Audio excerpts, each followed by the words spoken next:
What is shaking, everybody? Hope everybody's having a fantastic Friday. A little gloomy out there. It's okay. Stay inside. Grab a beer. Speaking of beer, today I'm drinking Past is Prologue. It's a nice little pale ale from Sante Darius. Good stuff. I think they had them there last time I went, which was about a week ago. They still have them. Not really sure. But there you go. I just realized too, watching the opening, how many people get a chance to shove a mayor? Just like push a mayor. I got a chance to shove a mayor. Nothing came of it. Nothing. Just boom. Get off me, fool. Not sure why I did it. Man, he's from Arizona, so there was probably a little animosity going on. Oh, and the fact that he dunked on me at some point in my career, I'm not really sure. Kevin Johnson was sneaky with that stuff. He'd go up and he'd have the ball like he's going to lay it up, and then whop, he'd just punch it on you. He got a Keem one time doing that, so I didn't feel quite as bad. But KJ was a hell of a player. And when we played him, watching him and Timmy go back and forth, Timmy Hardaway, my goodness. I mean, holy smokes. Bro, somebody checked in, said it's snowing in Paradise. Oh, wow. Like Paradise the City or Paradise the TV show on Hulu? Pretty good show, by the way. I'm going to recommend that one. Just got through watching The Capture last night, season 2. Like that one too. That one's on Peacock. Remember when they told us we're going to get all the streaming services and everything's going to be a la carte and it's going to save us so much money? That was fun, wasn't it? That was fantastic. Now you're like, holy shit, look at my bill. It's like I still have cable. And then I got everything else. It's like charging me way more. Who knew that a la carte meant you know what it's like? It's like going to Ruth Chris when you're like, okay, I'm going to order the steak. What do I get with the steak? The steak. Okay, give me a potato. That's $12. What? Mixing some veggies. Can I get some broccoli? Yeah, it's $11. Can I get some salt? $1.50. I don't think they charge you for salt, but they charge you for everything else. So that's what you thought you were getting, except to piece your whole meal together. Every meal is a different subscription service, right? So if you don't watch games on Thursday night, NFL games, Amazon Prime. You don't watch Christmas Day games, Netflix. It never stops. And now the NBA is going to be a part of it. And baseball's like on Apple. How many people have watched a game on Apple? I've watched a couple. I usually just skip it. It's like it's on Apple. There's a problem. I'm not one of these guys that says I hate things being on streaming. I can't find it.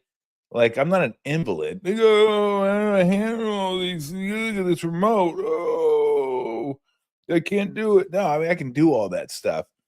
It's like daylight savings time just happened. People say, "Oh, we don't want to be doing that." Health related concerns. We're like, "Holy shit, your heart's that weak you can't handle going back an hour." Like, good Lord, cash it in. So I don't mind doing it. It's just going back and forth from like the cable to the streaming service to another stream. It does get clunky. It's not like hitting the back button where you just go back, boom, at another game, back, boom, at another game. And I got used to Sunday Ticket on YouTube. That became pretty easy after a while. But I mean, it's not a huge deal. It's just nice to be able to hit the back button, and you can't hit the back button when you have all these streaming services. So anyway, all right. I was going to start off the show. I already started off the show ranting, which I guess isn't surprising. But congrats to Stephen Curry. Wardell, Stephen Curry, 2 for hitting the 4,000 mark. 4,000 3-pointers made is just it is insane, especially for someone like me. He grew up without the 3-point line, and then they brought the 3-point line in, and guys were leading the league with like 80 3-pointers in a season, like Mike Bratz, and I don't know if Sunvold ever led, but Sunvold was up there. Like, you'd have your like 6'2" white dude come in off the bench and shoot like a 3 a game, and that would be it. And everybody gets so excited that guy was he's shooting a 3. Oh, Marge, come here. They just shot a 3-point shot. Here, I'm going to rewind it. Oh, no, I'm not. It's 79. I can't rewind shit in 79. Sorry, you missed it. Now, I talked about things that were better back when I grew up, better now. That is definitely better to now, or definitely better now. I can pause stuff. I can rewind stuff. I can record stuff. You know how I love recording my stuff. But look at this list. 4,000 3-pointers made. Harden next, 3,127. And James Harden has played in, 122 more games, if my math serves. Ray Allen, 2,973. Third, Lillard, 2,794. So you can get the whole list. And look at that. I mean, Allen and Miller were it. Allen and Miller might not end up in the top 10. They won't end up in the top 10 when all's said and done. I mean, LeBron is there. You want to talk about less of a 3-point shooter in the top 7, you won't find one. I mean, and he's gotten better as his career's gone on, but he's like, that's about the last thing you think about when you think of LeBron is 3-point shot. It's the first thing you think about when you think of Steph. And I love when people come on to defend Steph. Oh, why does everybody say Steph's the greatest shooter of all time? He's one of the greatest players of all time. That's selling him short. I mean, he doesn't need your help, okay? And look, the 14 people that are watching you don't care. They're just like, just move on. We know he's one of the greatest players of all time. People say he's the greatest shooter of all time because he is, and what he does is stunning. The way he shoots the three, I think that's really kind of been the Steph innovation, not just the 3-point shooting, because that was coming before Steph. The way he's done it. I mean, all the different threes he can get up, right? The step back, the spot up, the crossover, pick and roll, pin downs, cross screens, relocations. I mean, it's silly. All the ways he can get off a three. And again, going back to when they first instituted the 3-point line, it was, feet set, hands ready, got it, boom. And trust me, they weren't closing out on you. Like, you want to shoot that? Go ahead, shoot it. It was a launch because we didn't grow up shooting that. It was an actual heave. And now these guys are just whop, whop, whop. And Steph makes it look so simple.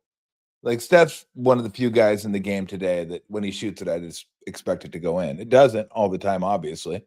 In fact, it goes, he misses them a lot less than he makes them. If you make 42%, you are a hell of a shooter. But here's the thing about Steph. He's not only a great percentage shooter, he is a volume shooter too. That's the amazing part, is he doesn't shoot 42% on 5 threes a game. He doesn't shoot 40% on 6 threes a game. This guy's shooting 40+% on 10+ threes a game. I mean, he's getting them up there. To be a volume shooter and a high percentage shooter, incredible. I bet you if you go back and looked at Harden, his 3-point percentage throughout his career, it's 35. Like, he's a volume guy. He's a volume guy. Ray Allen is a marksman, but they didn't shoot as many. That wasn't the game. Lillard's kind of a little bit of both too. I don't know how much longer he's going to play, but I suspect he may end up being number 2, depending on how long Harden plays. But it's hard to be a volume guy and a percentage guy. And that's what Steph is. I mean, I was watching the game. I was there last night watching him play, and Keegan Murray was top blocking him the whole that one. I always got to be real careful. Like, when you're on the air, you don't want to let a cock blocking slip. Like, when you're on, like, doing the game. Oh, Keegan Murray's cock blocking him. Well, he's what at him? Oh, yeah. No, top blocking him. That's what I said. Which means you're guarding him on the opposite side. You should be guarding him. Usually it's bucket, you, man, right? Basket, you, man. You stay between the basket and the man. But with Steph, you play the opposite way. So if he wants to go back door, it's open. But you're trying to keep him from coming out and shooting a 3. And Keegan Murray did a really nice job on him last night. I think he only had, memory serves, 2 threes last night. And the one he set the record on, didn't set the record. He's had the record forever. The one he got to 4,000 on was a scramble play. It's just flat out scramble play where somebody went for a steal. They missed it. and then they had to help and then pass it to Steph, and he got up to 3, and it was 4,000. But well, I mean, just a brilliant career that's still going strong. I think he gets to 5,000. I think he gets to 5,000. I mean, you think 3 a game, the way he's playing right now, he's probably got 2 good years of 300, right? And then you can hang around for a few years and be a shooter and be kind of an off the ball guy, and he's still going to be able to shoot. So I think he's going to get to 5,000. I think that's where it ends up. In fact, if I had a bet to make, I would bet over 5,000 3-pointers, which is just it's an insane number. It's an absolutely insane number. And so I mean, congrats to him. I don't want to turn it into a Steph Curry tribute every other show. I could, because that's how special this guy is. But again, they're lucky to have him. Great face of the franchise, great ambassador for the game, and just a great, great, great player. And like you'll never hear me get into the debate. Like, is he top 5 ever? Is he top 10 ever? Is he top 15 ever? Is he top 20 ever? Because I just don't do that. I don't see the point in it. It's just, to me, it's dumb. It's fruitless. He's one of the best ever. There was a conversation last year. Is he the best point guard ever?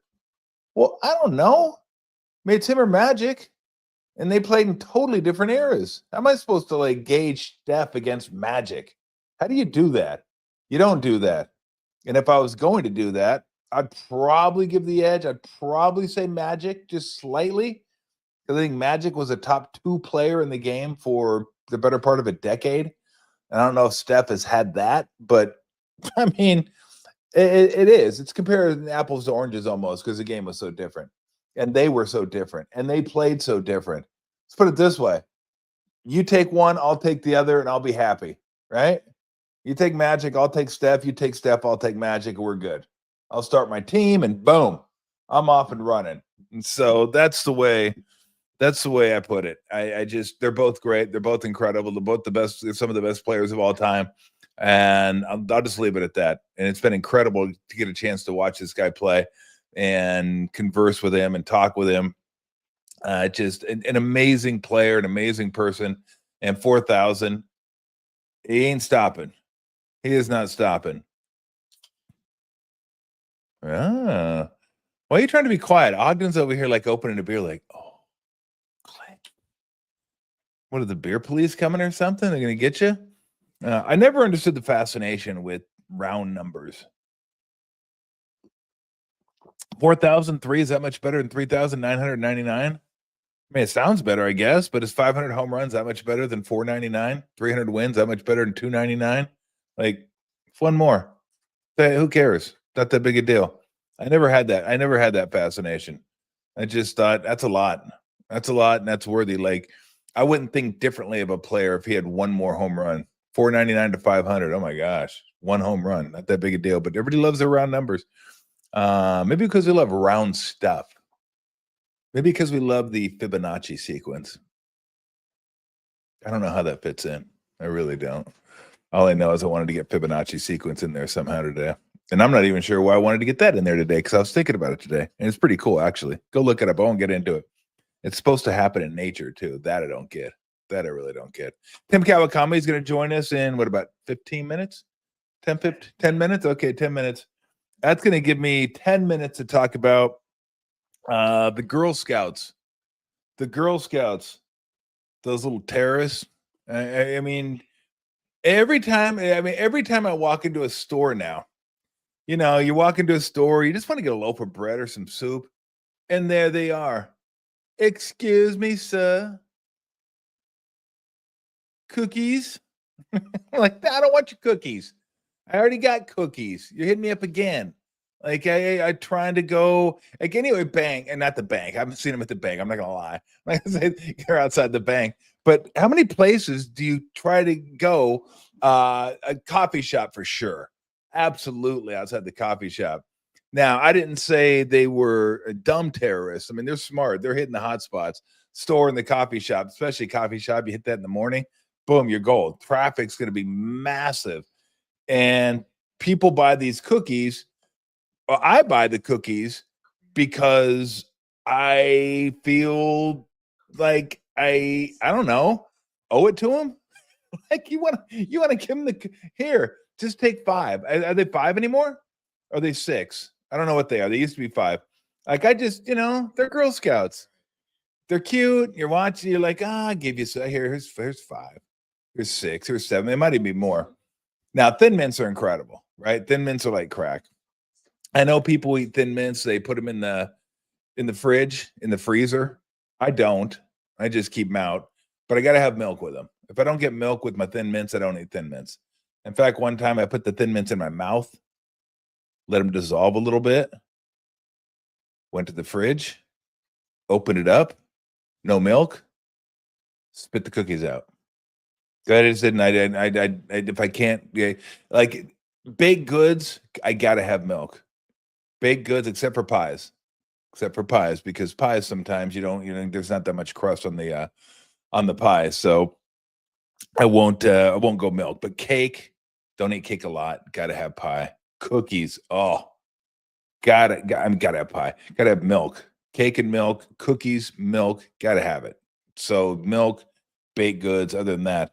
But let's get back to the Girl Scouts. So you give your money, right? And then you got to tell them over and over and over again. Like, I'm sorry, I already got like 4 boxes of Thin Mints and whatever else they sell. I'm not even sure what the other cookies are because I just get Thin Mints. That's the only cookie I'll buy from them. But I'll go to the store and then I'll forget something. And the store's only like a mile away. So I'll come back like a half an hour later. And they fucking hit me up again. I'm like, hey, heel. Like, you know me. I'm 6'8". Look, I stand out a little bit. Okay. I'm 6'8". I look like I'm from the Aryan Nation. I got the freaking goat Mustang, whatever. You're not hitting me up again. Okay. Don't try to hit me up for more cookies. You just hit me up for cookies. Go away. Go terrorize somebody else. And here's the only thing. The Girl Scouts, I have the respect for the Girl Scouts that sit at the table, have the guts to ask you if you would like some cookies. Excuse me, sir. Would you like some cookies?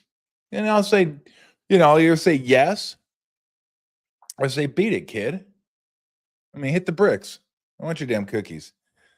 Or you get this. Now, this, I won't buy cookies. If the parents are doing it, not a chance.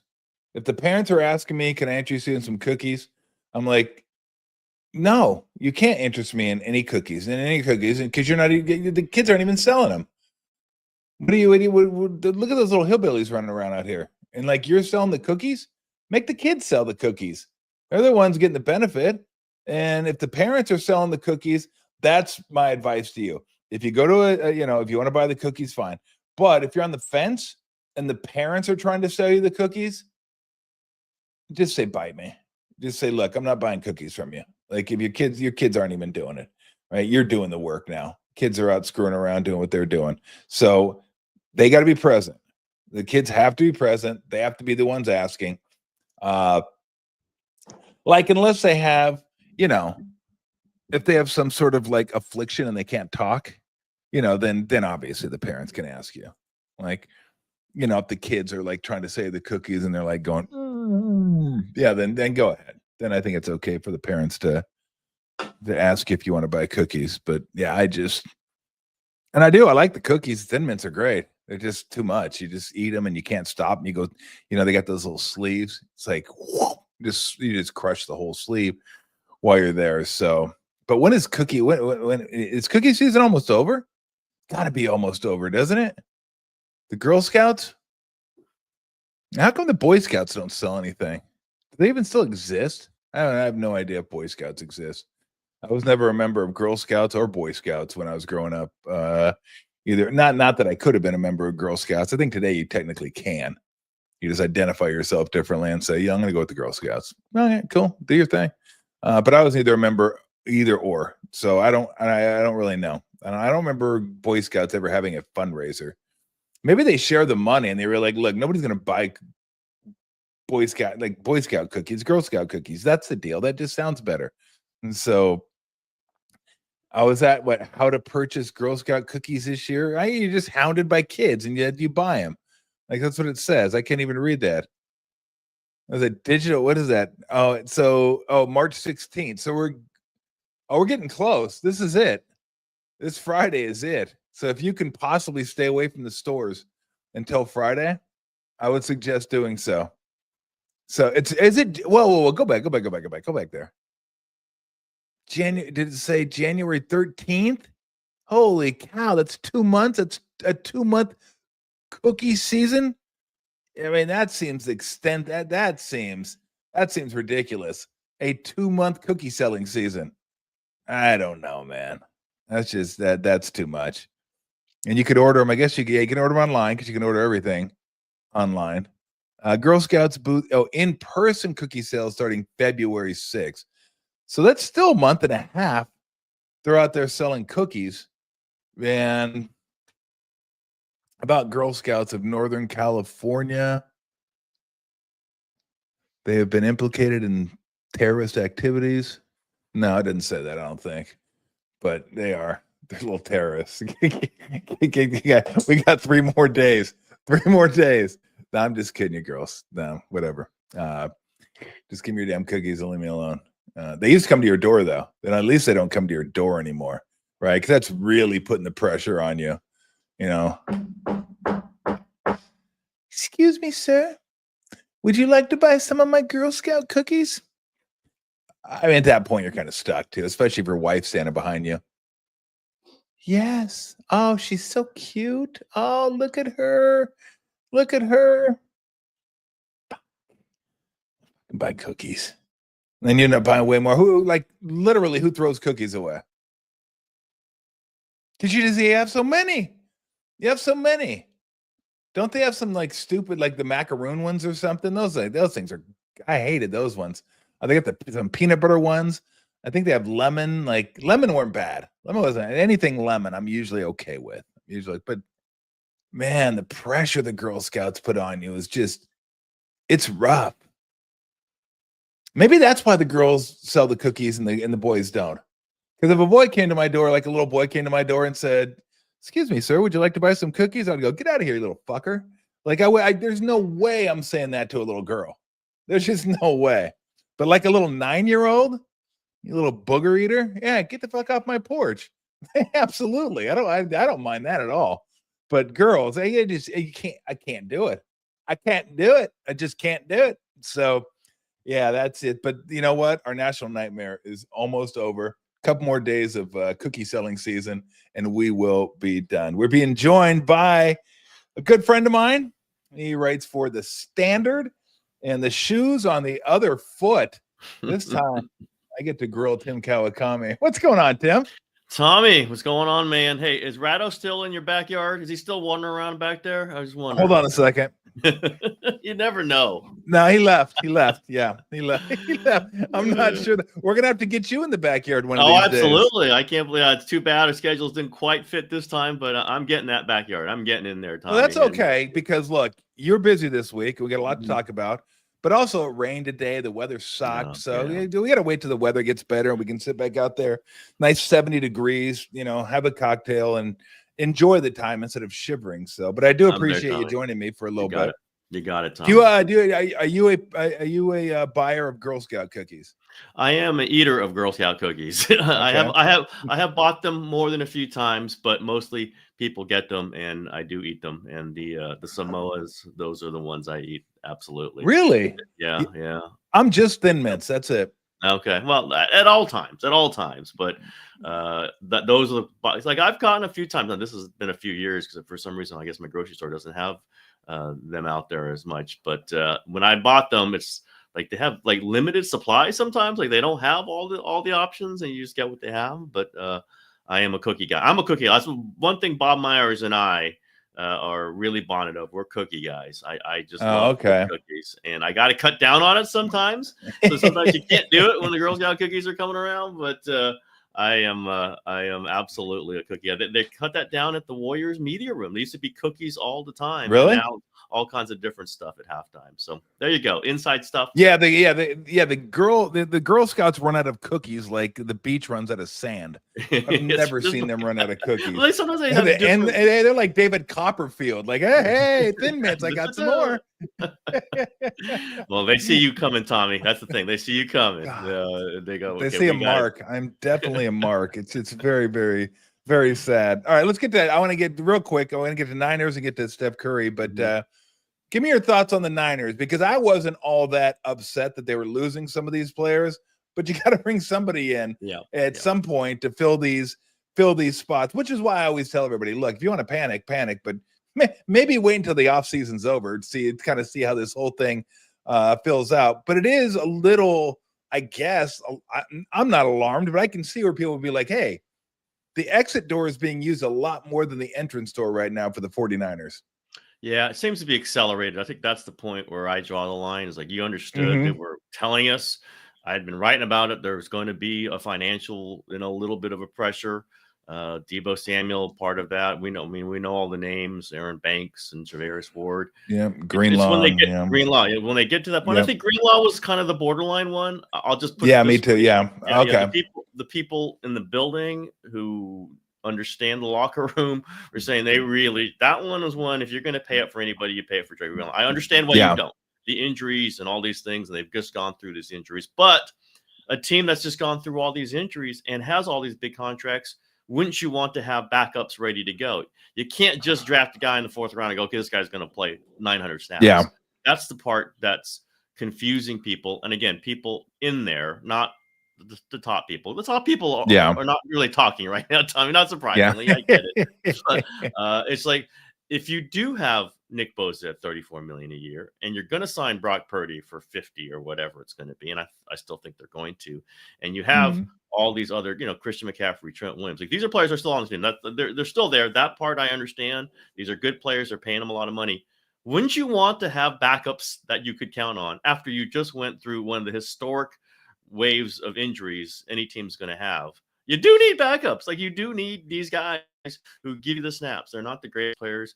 They're not the guys you're going to be in the Pro Bowl, but they can give you productive snaps, 300 of them, 400 of them. You can't just go, I don't know who's going to be the left defensive end. I don't know who's going to be the backup. I don't know who's going to be the left defensive tackle.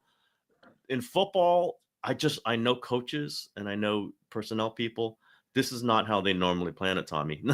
Especially if you're trying to win a Super Bowl. And I don't know that the 49ers are trying to win a Super Bowl anymore, which is a sad thing for where they've been and for the credit that we've all given them. They've paid up to get this roster as ready to win a Super Bowl as they can. They have not done it. Understood. They went 6-11 last year. Understood. Very expensive roster. I think we all were saying logically you can pare back. You don't need to be top 3 after being 6-11 with a bunch of guys who got injured. But you do need a baseline, right? You do need some amount of people coming in to say, okay, we can field a defense that's acceptable and maybe can be good if certain things hit. If certain things hit now, they're still going to get hit by injuries. You're still going to be thin. Where do they go from that? This is, I think, the issue. It's the extent of it. It's pushing this beyond like even a reduced level to now a bare bones level to where are they going to go? That I understand. Coming from where they used to add every year, Tom. They did used to add, and I gave them credit for it. Well, here, if you give somebody credit for adding, then how can I say, oh, it's great that you've just subtracted like time? So there's got to be, it can't be everything's great. Everything can't be great. I know it is in some places, but every decision you make, if it's the exact opposite, can't be great. And that's the moment where I think in with the 49ers. If you went one way and you have many of the same players, now you're going the exact opposite way. My guess is I don't think those players are too happy about it. That's just I don't know this. I can't imagine the guys who've been in there and lined up with all these, with all these players next to them are thrilled that they don't know who they're going to be lining up with in the next few years. Yeah. I mean, look, the way I looked at it, I think as a whole, it's alarming. The only one that really kind of, I thought hit me was Greenlaw, just because he was a really good player. if he's healthy. But he was also, I always said him and Kittle and Debo kind of brought the thump on that team. They were the physicality. They brought that intensity to the squad, and I think they're going to miss that from Debo and Greenlaw. I can make a case that, look, yeah, they get rid of Debo. It's the money, it's the production. Get rid of Greenlaw because the injuries and all that. But then it just kept going. Like individually, I think I can make a case for letting each one of those guys go. But then as a whole, as you say, where do you go? I mean, did they do a LA Angels draft and get like 10 defensive linemen, like just and see what hits out there? Because I'm not sure which way they're going to go. They got to draft at least 2 defensive linemen, offensive linemen, linebacker. I mean, center. I mean, it's center, right? Center. I mean, Yeah. It's the accumulation. They're going to draft. They got 11 draft picks. They could get 6 good players, but to get any starter out of a rookie is a lot. It really is. They got some good players last year, but they didn't do it 2 years ago. They didn't do it 3 years ago. There's no guarantee they're going to get 5 productive players. There's no guarantee they're getting 2 productive players. But I get that. Again, I get this. You could have done all of this, if you just don't release Leonard Floyd and Malik Collins. Like those guys were not the difference between you getting under the cap or not, or you even having enough money under the cap to sign somebody. Those were players that were, by the way, after they released them, were signed in like 20 seconds, Tommy. Now, that isn't always the proof of anything. I think it's a proof of some value. They just did that to cut money. Like that wasn't those were not football. They're not good enough for this. We need to move this money around and we'll get somebody else who's better. No, that was strictly money, not cap space, cash. And that's the part I think where if you're Nick Bosa or Trent Williams, or if you're a fan that's really looking at this, or maybe if you're Kyle Shanahan and John Lynch, I don't know that part. Again, they've gone pretty far under, Tommy, these days. They're way under the radar, and that's okay. They'll have to talk at the owners' meetings. I won't be there, but they will talk. If you're trying to win championships, this is not how you do it. And I thought that was the measure. I really did. Right? But you don't put up division championship banners up. Didn't somebody say that? And that's a person I praised recently. I have praised Jed. I have praised him to his face for the money they've invested in this. It's a very valuable franchise. It's up to him to put whatever money he wants into it. They put a lot of it back in. They're taking it out now, Tom. And I don't think they're going to be terrible. I don't think that. And I think they're going to re-sign Brock. They're going to extend Brock Purdy. We'll see. Now, I think they're going to, I still think they're smart. I just think they've gone to this extent in something triggered them, because it wasn't, they were going to sign Joey Bosa. Like they wanted to sign Joey Bosa. How do you go from wanting to sign Joey Bosa to not signing him and cutting Leonard Floyd and cutting Malik Collins and moving on from Juszczyk? And like there's an imbalance here that I think I want to raise. Again, I'm sure I've gotten Jed mad at me, but that's okay. You just explain this in some way. What's the rationale other than you're partially tanking a season, and seasons are valuable in the NFL. These are guys' careers. This is fans. I don't always write from the fan perspective because I think sometimes you can get overreactionary when you do that. But they're putting a lot of money down for these season tickets, and with the belief that you were going for a Super Bowl, it is a shock for them not to do that, not put the pedal down. They're not just not putting the pedal down. They're like braking. They're like jamming on the brakes as they're going around the turn here. And everyone's going to feel some of that, except for the people who just defend the franchise no matter what. And I get that. That happens. I'm cool with it because, this is the NFL. You have a lot of different viewpoints, but just look at it. Just tell me the Leonard Floyd and Malik Collins makes a football decision. Where's the football decision in cutting them signing quickly with other teams, and you don't get anything back from it other than you don't have to pay them? That seems like it's not even a bargain. It's like a deal they made with themselves that they don't have to be as good as they possibly can. And if you're a fan, I don't think you'd like to hear that. I don't think the locker room would. I would probably push back a little bit with the usage of tanking, because I don't know that you have Purdy and McCaffrey and Williams and Bosa and Warner and Lenore and guys like that and not think you're going to have a chance to compete. It may not be as good as it was the last couple of years, but I think you got to assume we still have some great players. You mentioned that earlier. I don't know that when I think tanking, I just think gutting a franchise. No, you're right. And It's a different use of the phrase. I don't mean tanking, trying to be bad. I'm saying not making every effort you can to be great. effort. And Okay. yeah, that's what they've done. Again, I've praised them for it in the past. Yeah. So I think it would be hypocritical for me not to criticize them for when they Sure. don't do it. And it's to the extreme. I was ready to say Debo, not Greenlaw maybe, but to some extent Greenlaw if it had to happen that way. Javarius Ward, Aaron Banks, like a lot of those, like, okay, use check theoretical, but it's when one after the other, after the other, after the other, and you don't bring anybody in. You're not, what are they saving the space here for? So that's, like, I don't think they're going to be bad. I'll say that again. And I think they're going to pay up to some extent, but when you're pushing all in to try to win and you don't, and then you stop pushing all in, doesn't that mean you're less likely even than you were before to win? And that's part of what we're doing here. That's why I think, the point of this is to try to put the best thing. Now, listen, the Rams model, I've written it, I mentioned it.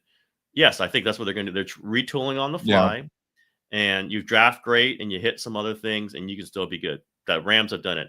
It's really hard, Tom. It's really hard to find another team that's done that. So you're using this one model that it's really hard to do, and you don't quite have the young players that can do that at this moment. So you're going to have to draft them, and you might miss on some draft picks. It is theoretically possible that the 49ers will miss on some draft picks, Tom.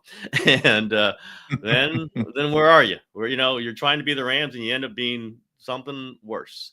And that is, again, that's a hard thing for me to say. When I praise them for things, I got to criticize them for when they do the opposite. Yeah.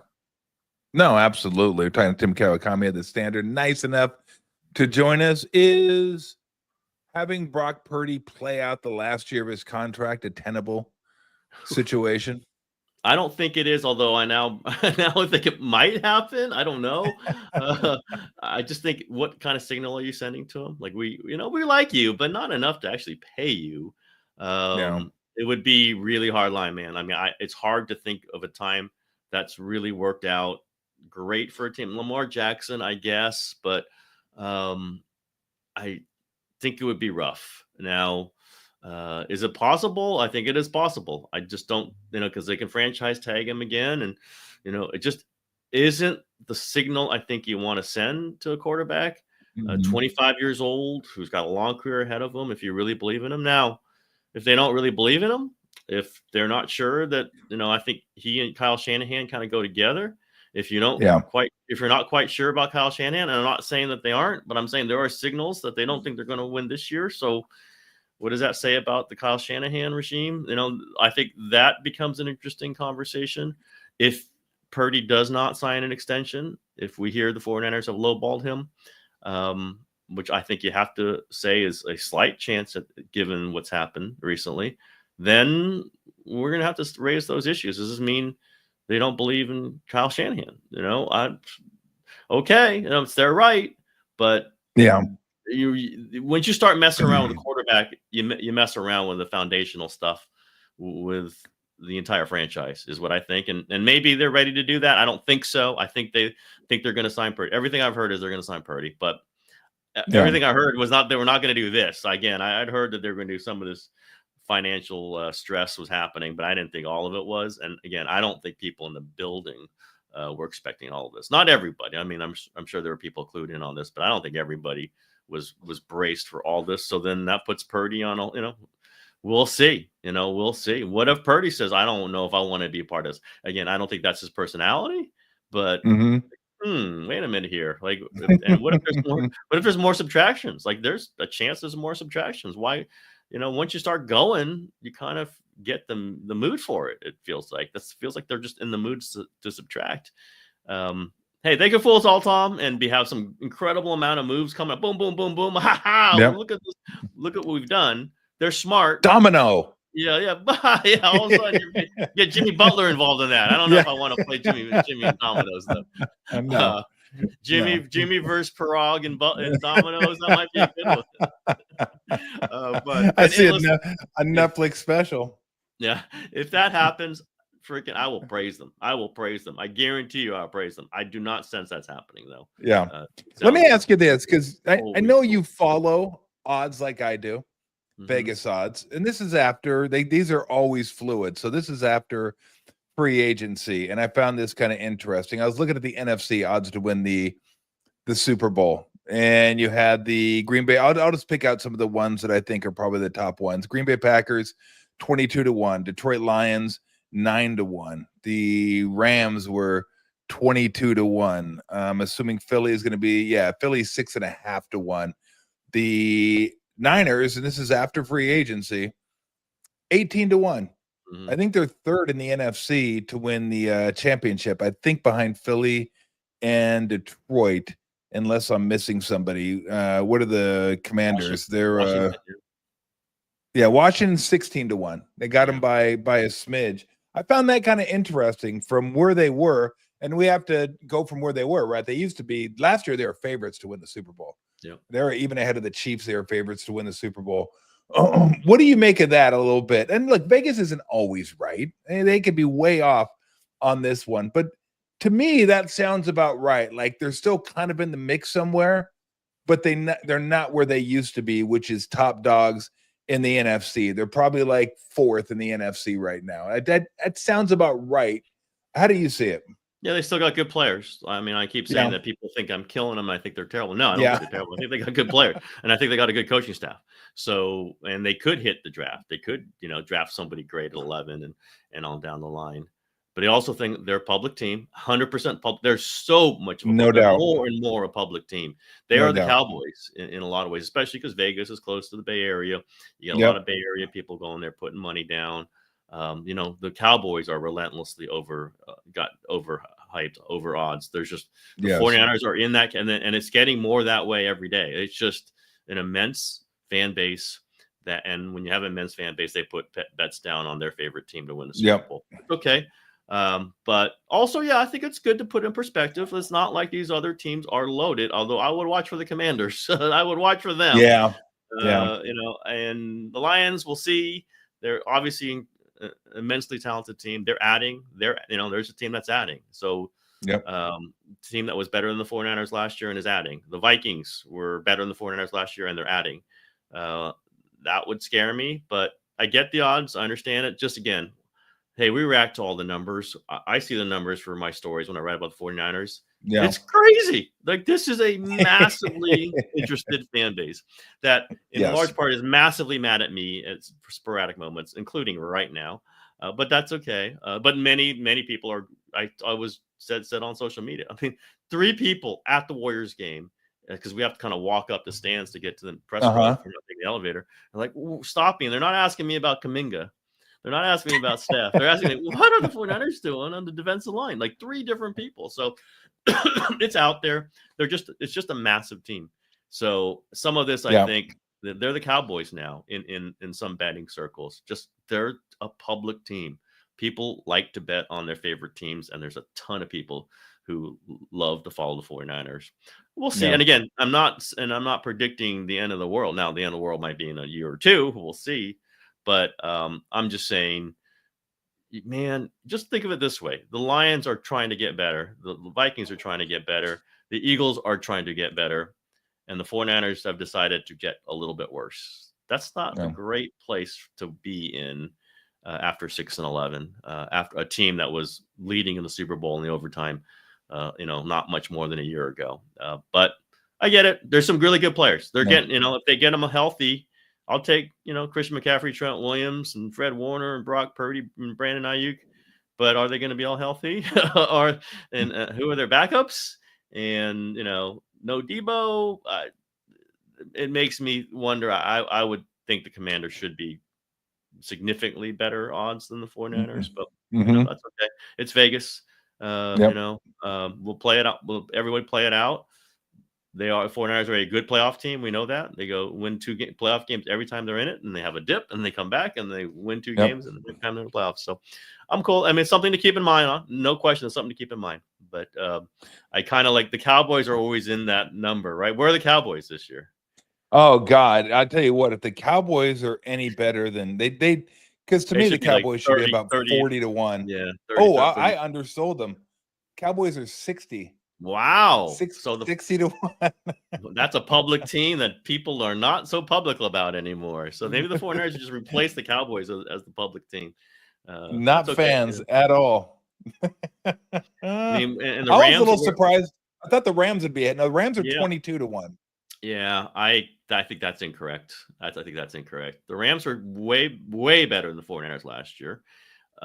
They're young. They're gonna get better. Now Stafford's older, Mhm. but he's a real deal quarterback. I'm surprised, but again, not as many Rams fans as there are 49er fans. They're just not. It's not even close on the measurement. You just go to SoFi Stadium and for a 49ers Rams game, and it's red, man. It is full. Yeah, of not red. even in LA. Are there Yep, more exactly. Ram fans? No, it's not. Here's what you'll find interesting. So to win the division, the Rams are plus 186. So you bet 100, you win 186. The Niners are plus 108. Bet 100, win 108. So they're, I won't say significantly favored, but they're favorites to win the division. And then Seattle and Arizona are both at 7 to 1. So yeah, I'm with you because I look at the Rams this year and I'm thinking, although look, schedule factors in too. I mean, the schedule, this is the easiest schedule the Niners have had forever. I think I looked at this schedule. Yep, they have I want to say it's fourth easiest schedule at home and the third easiest schedule on the road, or vice versa. But so that factors into a little bit too. So, but again, I just bring that up to say that it's still interesting where Vegas views them. Not that they're always right, but that they still kind of view them in a spot, maybe because of the schedule, that they're going to be in the mix somewhere, but maybe not as high up in the mix as they have been. Hey, before we run, I know you can't spend too much time. We're going to get into all this. When you come out in the backyard, we'll get into Kuminga, the Warriors. I mean, we'll have a good time for a couple hours. But let me just ask you about Steph's 4,000 last night, because I'm so used to watching him play and watching what he does that I definitely take him for granted. Like, he makes shots that nobody else would even attempt, maybe him and Dame Lillard. And it just doesn't resonate as much with me because I see it night after night after night. Like, his greatness is on display. His shooting ability is on display. I always say him shooting 42% from the three-point line is so remarkable because he's a volume shooter and a percentage shooter. Like, he shoots 10 plus threes a game and still shoots 42%, while everybody gears their defense is stopping him. It just, I mean, what can you say about this guy? Well, as you're saying this, can you imagine if he took the shots that Kyle Korver took in his career, or JJ Redick, or even Clay? I hate to say it, even Clay. He'd Mike Bratz. He'd be Mike Bratz. Joe Haslett. Joe Haslett taking John Sunvold. Yeah. Unlike Tolbert, when you were out the three, people were guarding the hell out of you. I remember. Oh, you kidding me? They knew I'd turn it over. If Steph, that's like, you can't even count these percentages. And like Kerr is the all-time leader in three-point percentage. Yep. God bless him. But he was not taking the degree of difficulty shots that Steph. No, catch and shoot. If he did, he'd be out. He'd be out of the game. No, he wouldn't play. And this is like, but I think people understand that they're not throwing that. They get that when you're taking these kinds of shots. To me, it's when Andres Biedrins is given the video because he was the first. So that's what hits me. First one. Like, Andres Biedrins. Hold on, didn't he play like 40 years before Steph? And I covered it, and we those of us, you and Tommy, and we've been around this. It's just like we feel the full extent of this. That there was a whole different feeling in this organization before Steph arrives, and some of it during. Like, he had to endure the bad stuff for a couple of years. The elevation of where they were, let's just say before Steph, to where they are now is just impossible to fully measure. Like, you cannot fully state what this has meant to have him here for this long with this amount of, I would just like class. I hate to say class because whatever, but he's exuded class. He's exuded culture. He's exuded being the perfect teammate. And it's not the stats that matter as much. Like I know Marcus has really been grumpy about this, and I agree with him. Like it's not, yeah, all time 4,000. Well, you know what? He was all time leader at 399, and yes, he was. And he'll be at 4,001, 4,000. We love our round numbers, Tim. We do, and I sometimes I react to that because I do think people go too crazy over that. Yeah, but Steph wanted it. You could see the team wanting it too much, much, and kind of screwed him up there for a couple of minutes there in the second quarter. But what it means is that this is just a milestone walking around. He's a walking, talking, dribbling, passing milestone. And what are you going to do about that? Like they're retiring Andre's. They retired Andre's uniform. That's great. Andre deserved it. They should retire Steph's like 10 times for the magnitude that he has. Like if you're going to retire Iguodala and you're going to retire Durant, obviously great player, but he was here for 3 years. Steph Curry is like, you shouldn't even retire his jersey in that manner. You should retire the whole franchise with him. That's how I feel about it. So I don't go crazy over this 4,000 thing. I don't go like, I love Curse. They asked him, how many do you think he get? He goes, 8,000. It's like, yeah, Steph's halfway there. If he really puts his mind to it. Yeah. If he gets committed once, like finally figures out how to be good. I do have a joke with my friends. It's like the newest story is that Steph is good. Like, oh yeah, I'm going to do a story that Steph is good. Like, yes, I think that's kind of been figured out. That's kind of been decided. But that's all right. I've written my share of them. I'm not being sneering. I'm just saying it does sometimes like, hey, what are we writing today? Oh, let's write that Steph is good.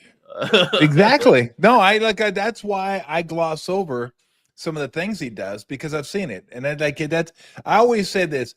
That is a true sign of greatness when you make the extraordinary look ordinary. And he does that over and over and over again. So 56 in Orlando. Oh, yeah, cool. Nice effort. I mean, it was really good game. You move on. And that's who he is. But I agree with you. I'm not much on the round numbers. Before you came on, I was going, yeah, why is 500 home runs that much better than 499? It's not. It's one home run is what it is. All right, before I let you go, I'm a hardliner on this. So I want to see where you stand. My buddy Steve Kerr broke the record for victories last night as a Warriors coach to go over from Al Attles. Tied it 550, 557, I think is what it was, or 577. I don't know. Again, I can't see. I don't care that much. But here is why I didn't care that much is that in my mind, he stole 32 wins from Luke Walton. So he's still 32 wins shy of Al Attles and 33 wins taking him over. Like Tim Roy brought it up last night. I go, no, I'm not giving him any credit for that. Look, he stole wins. He took wins. He should be in jail for stealing those wins from Luke Walton. It's thievery is what it is. It's a crime. So I can't give him the record until he actually gets 33 more wins. How do you feel? That is such a Rattle thing too. I've had arguments with Rattle. I might have an argument with you on this. The Rattle is like really, really, really, really, really into that. And I go the opposite way, having covered Don Nelson, a man you've been coached by. And love Nelly. He used to walk away from teams when they stunk. Now it did happen. So someone else should get those losses. Like you can just like, hey, you know what? I'm not. Obviously, it's a very different case with Steve. He was sick. They won this thing. It was whole setup. Whatever. But I think the rule is in place that the coach, who's the named coach, whether he's actually coaching the team that night or not, gets it put on his record because they don't want guys to go, you know what, this team stinks. I'm going to take a leave of absence. So you know what, somebody else, you wear it. Keith Smart, you wear it. Someone else, not that Don Nelson would do that. Wink, wink, wink, wink. So that's like if you put the structure in place, if you've hired the staff, if you're running your system, I am fully okay with the record being the record. But yeah, I understand your point, and believe me, I've had it shouted into my ear from Ratto over and over again. But, in the wins case, it's a better argument for you guys, certainly. Than it is the loss case. But I say you got to have the same rule. Agreed. And again, having been there for Nelly, when he would always take his leaves when the team was bad, never when the team was good. So, like, I just don't like the idea of going, you know what, this next road trip's kind of tough. We're playing at Boston and at New York. You're like, you know what? Someone else go ahead and coach this team. Terry Stotts, why don't you go ahead and coach this team? And I'll come back when you it's kind of like the on-off stats when you get offense, defense. So the guy who plays offense never has to be on the court when the other team is scoring. It's like, is that really great? I am not the one to endorse this, mostly for for the losing part. But as you can tell, I'm already prepared for these arguments because I've heard them and I've argued them so often. Yeah, you had the bullet chambered on that one. You're like ready to go. The only flaw I can see in your argument is, look, I don't have to have the same rule. I can change rules whenever I want to. Yeah, you wear the losses, you don't get the wins. Period. So I'm trying. Now, if you can do that, I might be. You don't get the win. Or just Don Nelson is excerpted from this rule. Everyone else who just lives by it. I love Nelly. Jesus, Don's taking some time off now. I wonder why he is. Oh, it's because Anthony Tolbert is his best player, so that's why that happens. Oh, brother, we're going way back now. Sorry, Nelly. Sorry about that. I'm sure you're listening. Oh, man. Tim, thank you so much. I really, really appreciate the time. I know it's been a super busy week with the Niners free agency and all that. But yeah, once this thing settles down, would love to have you come on over, hang out in the backyard. We'll grab a cocktail and we'll go over Warriors and Niners and just kind of talk about sports. I love getting into sports history and all that kind of stuff. So absolutely. I can't wait till you can do it. That'll be a fun day. We're going to do it, Tommy. Absolutely. But great to be on with you. Thanks, Tim. I appreciate it. Tim Kawakami of The Standard. Make sure you get your subscription. That's good stuff. Tim always has good stuff. And the great thing about Tim is he makes you feel something when he writes, right? Whether you love what he says, you hate what he says, you think he's being a jerk, whatever. He makes you feel something. And that's why I've always enjoyed reading his prose. And he's fun having him. I love having him on too. He's just fun. You can talk about anything. That is so funny that I don't know if that's a notch in my belt. Like, it can't be a notch in my belt agreeing with Rado. That can't be. Now, I'm still sticking with it. I'm still not giving Steve those wins. They're both Arizona guys. So I'm just taking care of my other Arizona guy. I'm going to take care of Luke, who is in Detroit as an assistant coach. So no, sorry. Give me 32 more. Then you can celebrate tying Alvin Adels. All right, let's take a few questions. We're going to take questions. You can let Lou in. It's the end of the day. Lou can come in here and bother us. All right, come on. I know you've been wanting to come in for the last 10 minutes. Hey, you got to be quiet, though. You can't be Lulu. Come here. No, God damn it. Damn ball. You bring me a ball. I don't want to throw your ball. Like, that's the one thing. She won't be. Lou, hey. Like, if you leave the door open, she'll behave. Like, she'll come in here and just kind of meander around and do her thing and sleep on the ground. But if you keep her outside too long, then she gets really like all this energy and she wants to come in here and just start, stop. She just goes nuts. Look at her. She's a nutball when you keep her out too long. All right, Lou, we got to settle down. All right. You really got to. Can you hear her?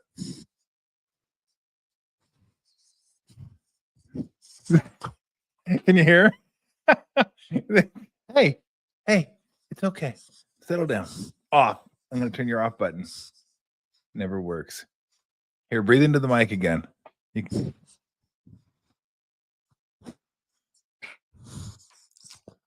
Okay, that's enough now. Let's answer some questions, all right? Can we answer questions, please? Come on. What's cooking tonight? That's a good question. I'm thinking maybe jambalaya. Maybe go down, get the long rice and the shrimp and the chicken and dewy sausage. What else is in there? I think red peppers. There's some celery in there. Seasoning, all that kind of stuff. So I may do that. I may do some jambalaya. I may do chicken parm. You taste so good. Chicken parm's fantastic. So easy too. Chicken, flour, eggs, breadcrumbs, fry, pan, marinara, mozzarella cheese in the oven. Cook some noodles. Noodles get ready. Noodles, chicken parm, bang, you're good. Takes like an hour. I'll go in there, have a beer, crank some music, cook. The jambalaya, the only thing that can get you on the jambalaya is the rice. Like you just, I think somebody in the house was like, "Oh, you got to keep stirring. You got to keep stirring." I'm like, "Yeah, I'm pretty sure you don't stir it." Guess what? You don't stir it because it gets mushy. Rice gets mushy when you stir it too much. So that last batch didn't come out as good as the first batch came out great. So I'm not sure. I think I might do one of the two though. I'm always looking for new things. Maybe chicken piccata, possibly, but okay, that's getting gross now. That's Jesus. Look on the camera. I mean, you're on camera licking my hand. That's sick. Brandon asked, and has anyone had Pliny the Younger? It's great. Look, he said, is it worth the hype? Yes, absolutely is worth the hype. It's a 10.5 beer that tastes like it's about 6 ABV. Like it's great. It's smooth. The flavor is incredible. I had it this year in Vegas. This is the first year they had it in Vegas, and I didn't get to have it in Alameda. Usually I go to my buddy's place, McGee's here in Alameda. It's a great little bar. Timmy runs it. Got games on and all the beer and food and stuff. But if you're in Alameda, McGee's is great. Lucky 13 is great. So it's getting annoying. I got to be honest with you. Just sit there. So anyway, I didn't have it there this year. They came out, and I think I had a Warrior game, and I was gone for one of them. So we found it in Vegas, though. I think it was the first year they actually had Pliny the Younger in Vegas. So my brother and I went and had one. We got there like 6 p.m. They still had it on tap. I thought maybe the keg would have blown by then. I found out why. Because we went to order a second one per person. Sorry. Moose outside should have told you. I was like, damn. So we get his one. So we could have bopped around town, had another one or two, but that was good. I won. But yes, if you have never had Pliny the Younger, have it. Go find it somewhere. Have it. You don't need to have it every year. I've had it, probably 5 of the last 7 years. But yes, very, very good. Very, very smooth. Russian River. I mean, it's Russian River. It's Vinny up there. I mean, they do incredible jobs with their beer. But yes, if you haven't had Pliny the Younger, have Pliny the Younger. Somebody who's based in UK enjoying the show. Sweet. You may see me over there in August. Thinking about just going over there and bumming around by myself. Going to the UK and Ireland and Scotland. Maybe see a couple soccer games. But yeah, I was thinking that'd be cool just to go on just do a trip by yourself. Just go bumming around, see the sights, hit the bars, hit the pubs, and just chill. So we'll see. Maybe I'll see you over there. Maybe I'll do a show from over there. This guy wants to know if I bet on any golfers at the Players. I did not. I'm not a huge golf wagerer. Occasionally I will. Like for the majors, I'll put maybe a couple $100 down on somebody. I've hit a few too. I hit Justin Rose when he won his Open. I bet Phil when he won his first Masters. But the biggest one I hit was Koepka when he won his first major. It's like 33-1. That was nice. Doesn't happen very often. And I'm sure I've given it all back and then some. But yeah, I haven't taken anybody this week at the Players. I don't even know who I would take. I haven't done that much studying. Like I'll have a bet at the Masters, but I don't know who it's going to be. You can't go with Scheffler. You can't go with McIlroy. You got to go somebody off the board a little bit. I tried to go with somebody between 18 and 28-1, somewhere around there. That gives you good value. That's still a good golfer, but I can't. Scheffler is probably going to be like 4-1, 3-1. Tiger, by the way, if you guys remember, Tiger used to be favored to win the Masters. Not favored like as in best odds. Like he was the favorite, like minus 170. That tells you the greatness of Tiger Woods. He was actually a minus to win against everybody else. Never, I don't think you'll ever see that again, ever. Absolutely incredible. And then guess what? He'd go out there and win it. But there is no value in betting Tiger back then. This from Tommy Huxley. How did the Dubs match up with the Lakers? Well, I mean, I haven't seen them since they've had Luka and the Warriors have had Jimmy. Before they didn't match up great. They just didn't have the size. Anthony Davis killed them. They just couldn't match up with him because he was big and athletic. So he could, I wouldn't say overpower Draymond, but he was skilled enough to maneuver around him and then big enough to shoot over him. Looney, who was too athletic for. Same with Trace, but it'll be interesting. They're still really big. I mean, when they have a healthy team, Jackson Hayes is super long. LeBron's big. Rui Hachimura big. Jared Vanderbilt big. And I don't mean like as in bulky big. I mean just long. And just these dudes that are coming out of you, they're just like woof. They're like shadows. Just wow. Gotcha. Oh, the Luke Cam. But yeah, I mean, the Lakers were playing great. They were playing great until all the injuries, Hachimura, Jackson Hayes, and LeBron. And the Warriors are playing great too. So again, I talked about it last night. I'm not suggesting the Warriors are going to win a championship. Should they be favored? Absolutely not. OKC is going to be a bitch. That team is incredible. They're really, really good. But I'm starting to warm to the idea they may have a chance if they catch a few breaks. I wouldn't have thought that a month ago, but they're playing some really, really good basketball right now. But as far as the matchups, you got to see them when they have the team they have now. Before they didn't match up with him great, but a lot of that was Anthony Davis. They don't have Anthony Davis anymore, so we will see. Rock a new era. What's Tom going to meet tacos? Yeah. So what do I get when I get tacos? Asada, al pastor, tornitas, lengua, pollo. I get the first two, asada and al pastor. Those are my two favorites. Those are, if I get a burrito, I'll get the carne asada or the al pastor. Every once in a while, I'll get shrimp, maybe, and then chicken occasionally. But those are my two favorites. Those are absolutely my two favorites. I like the spice and the al pastor and the pineapple and stuff like that. And then I got to learn how to make carne asada, like a good one, like a dried one where you dry it and everything. So if you're going to be my neighbor one of these days, you're going to see meat hanging up in the backyard, like on a clothespin, like on a clothesline, except it'll be a meat line. It's going to be, yeah. I'm going to try to get some dried out carne asada and see how that goes. I don't know. Maybe it'll go good. Maybe it won't go good. I'm not sure. Can we get Matt Kolsky? I'm guessing it's Kolsky, not Kioski, on the show. Yeah, I'm gonna go to the mall and get him on. I'll get Matt Kioski. Thanks for the donation. I mean, yeah, we could probably get Matt on one of these days, I would imagine. I don't know what he's up to. He's in Chicago. I know that, but I haven't talked to Matt in a while. Always enjoyed working with Matt. So yeah, might be able to get him on one of these days. All right, is that it? All right, here we go. We got a question. Where the cat? Yeah, the cats haven't come in here since he started doing the shows. Maybe too many people. Yeah, you got Max in here, you got Daniel in here. Maybe they're just like, it's too crowded. I don't want to go in there. Lou obviously has no problem with that. Lou has no problem whatsoever with people. The more the merrier for her. But I think the cats feel like, especially Kit. Kit's a little more skittish. She's the black one. Pip is probably more apt to come in here and hang out. Although, I don't know. I mean, maybe open the door and see if maybe the cats are rolling down the hallway occasionally, but Pippi. Nah. Kit. So Kit was talking yesterday, and that's our black cat.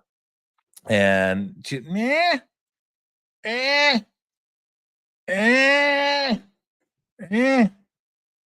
I was like, she doesn't talk a lot, although she's been talking more recently. And she didn't sound like she was hurt. Like she wasn't hurt, so I wasn't worried about it. I really put two and two together. I should have put two and two together because whenever they talk to you, right, they bring you something. Like Pippi brought me a bow, Christmas bow. And it's like she caught it. Like she wanted to show it to me. Good girl, Pip. Good job. Well done. She'll bring me hair bands. She likes attacking hair bands. Like she'll bat them around and then go get them. And she's the player of the two. She like goes out and gets stuff and brings it back to me. So Kit was So I had to go get ready for the Warrior game last night. I go upstairs. Pip left me a nice lizard in the bathroom, just sitting there on the carpet. I was like, oh, that's what she was. That's why she was talking to me. So I had to tell Kit, good job, Kit. Way to go. Well done. The lizard had no tail gone, just severed. So I think the lizard was playing dead. So I took the lizard outside, laid it in some sun, and I think it was gone last night. So I don't know if another animal came and got it or it took off. But these lizards, man, they can play dead forever. They're just like, yo, my life depended on this. I can't move. I can't be moving. Hey, stop it. Stop being noisy. Come here. Lay up on here again. Okay. Hey, you're a co-star, okay? You're not this. Really? Really? Stop. I got a couple more questions. Okay, then we'll go. I know you're probably. It's not that time yet. It really isn't. It really isn't. It's not. Okay, go ahead. What's the next? Lou, Jesus. What do we got? Cooking themes with Tom. Oh, cooking streams. Oh, they want to stream me while I'm cooking. Maybe. I'll take that under advisement. We will see. My cooking is nothing special. I just like doing it. And I don't know that. I mean, my chopping skills aren't great. I just, like I said, I have a good time with it. But maybe one of these days we'll go in there and we'll show me in the kitchen. From Danny Golding. Do you know off the top of your head how many 3-pointers you hit in your career? I don't, but my guess would be 20, maybe 20, something like that. Not a lot. I guarantee you that. We didn't shoot threes back then. I would have loved to have played in today's game because I could shoot the three. We just didn't shoot a lot of them. So I don't know how many I ended up making, but I don't know. 20 sounds about right. Maybe a little bit more. If I set the line at 20, I'd probably bet over, but not by a lot. Let's see. 3-pointers, 29. Okay. Yeah, that sounds about right. Again, I didn't shoot a ton of them. I was 7 for 21 yet 1 year, 9 for 28. So yeah. Percentage is not very good. But it's hard to get your percentage out when you're shooting like 20 a year. He's shooting like 1 every 4 games, so you can't get any mojo going. This is Jason. Jason says, Tommy, have you ever tried True Symmetry Brewing in Sweetson City? No, I have not. I haven't seen it around here. I haven't seen any of their I don't know if they distribute down here. Maybe they do. But True Symmetry, yeah. Okay, I'll give that a shot if you're recommending it. I mean, you didn't recommend it. You just said if you tried it. Maybe it's not good. You're just like, I just want to know what you think about it. But if you recommend it, then I'll give it a shot. This is from John. Tom, did you have a big chicken IPA? No, I missed it. I missed the big chicken from Hen House. I've had the big chicken before too, and they say big chicken, they mean big chicken. That's a big beer too. That's close to 11. But now Hen House does a great job. They're not as readily available down here, but I do enjoy Hen House, and I know the guys that I used to work with at KMBR, Tim and Brian, we'd always go out and get Hen Houses, and they still are not, but Big Chicken, and they still love Big Chicken Day. Big Chicken Day. They go out and get their big chicken. So yeah, Younger was coming out, and then this was, I think, I don't know if their answer to it, but hey, let's have a day of our own. We'll release a triple IPA. But and I love the name. And I love the name Big Chicken. Big Chicken. It is a great name. I do enjoy that. And again, I had it about 3 years ago. Good. It was good. That was a long night for me though, because that was the night we went and had Pliny the Younger, and then we walked down the street and had Big Chicken. Oof. Well, the night wasn't terrible. The next morning was rough because that was a lot of big beer. So I probably had 3 Youngers and a couple chickens, and man, 5 10.5 beers. That's rough. All right, he says I highly recommend it. All right, I will give it a shot if I see it. We got any more? That's it. We're good. All right, everybody have a great weekend. Remember, I think you have 2 more days of terrorist activity in front of the stores, so you should be good. You won't have to worry when you go to the store. Like, do you do what I do sometimes too? You're just like, God, I'm going to tell this. I've never done this, but I'm going to tell this story. And you guys, there's going to be some people out there that are like, man, you hang around some messed up people, because this is messed up. Because when I go into the store, I like avoid them too. Like I'll just like look up in the sky, or like drop something on the ground, pick it up, and then run in the store, like dart in the store real quick, so they can't they can't see me, and I'll walk to the other end of the store so I can avoid the table. Right? I'll go other end of the store, walk around. They don't see me, and then I'll walk out in the parking lot about 5 cars and walk around, just so I don't have to go. No, I got cookies. I don't want to buy your cookies, then this is why I'm going to tell you the story, because I thought of this. They'll go, hey, would you like some cookies? And you just like act like you got headphones in. No, no, just sell. Yeah, sell. Wait till it gets to 19, then buy. Okay, sell. And then you just like walk in. But my buddy did this, and I'm just going to warn you right now. It's not graphic, it's not vulgar, but it is wrong on a lot of levels. And I'm definitely not giving you his name, but he used to fly in Southwest, like a lot of us did and do. Can't believe it. You got to pay for bags now. In about 2 months. What's up with that, Southwest? So, and he used to do the pre-board as I did. But my reason for being on pre-board is I'm 6'8". Like, I need to get an aisle seat. I need to get an exit row seat. Although now you can't sit in an exit row seat if you do the pre-board.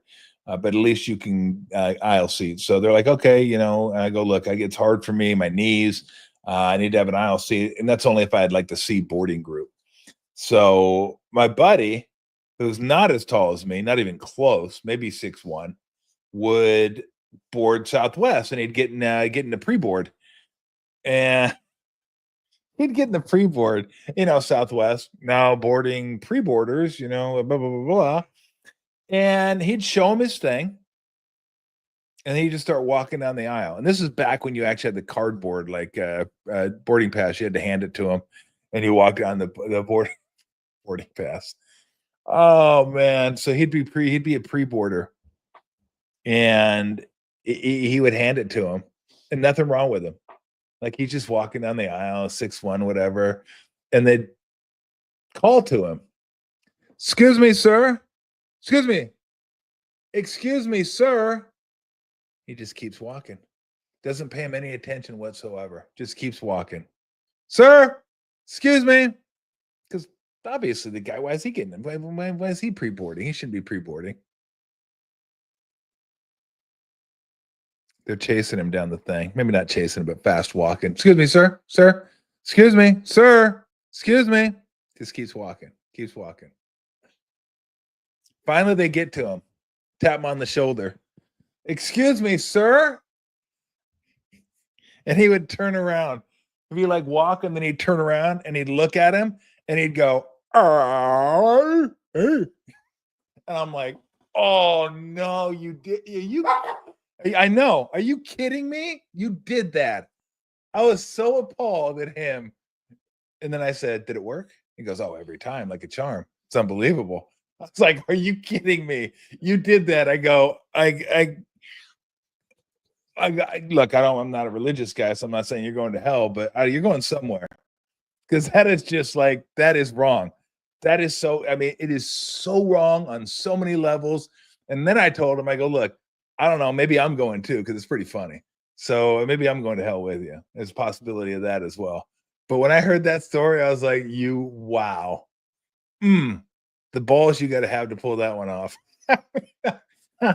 Whew. Anyway, now I was like, I don't know if I should tell you this, because but it ain't me. Ain't me. Like, I'm the messenger, okay? I'm the messenger. Now, there will be jokes and things that I've done that I will divulge doing this show occasionally. That, yes, then I will say, not my finest moment. But that one's not on me. I just think it's a funny story that I wanted to tell, how my man got on the planes. All right, we're out of here. Everybody have a great weekend. Thank you to Tim Kawakami once again. Next week, we're going to try to get Jay Billis on and Randy Bennett on. Talk a little NCAA tournament as the Gales.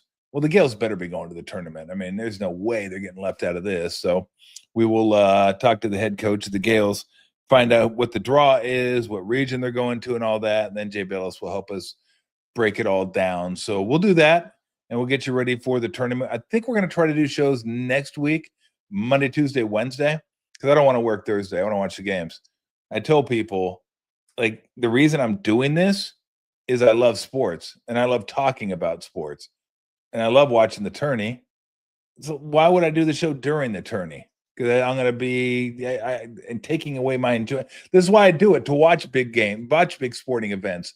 I love watching sporting events. So I'm going to watch the tourney on Thursday. And then Friday I have a worry game. So we're going to try to knock this out if we can. We'll see, what Randy's schedule's like, what Jay's schedule's like. I'm assuming it'll be earlier in the week will be better for them as well, but we will find out.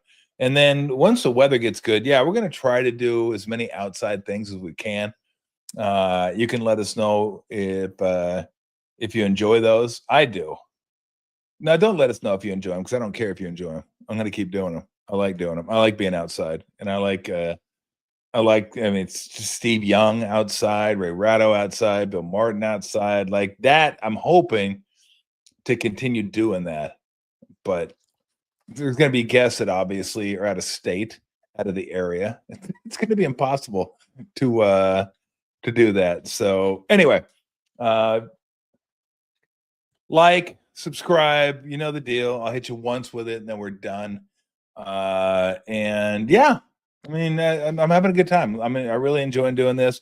I'm glad for those of you that have subscribed, you're enjoying it. For those of you that haven't, or you guys are enjoying it, hopefully. You can also go to Bay Area Sports Conglomerate. BASC.com. You can find out. I can't even remember the name of our deal. Hold on a second. I'm gonna get this. Bay Area Sports Collective. There we go.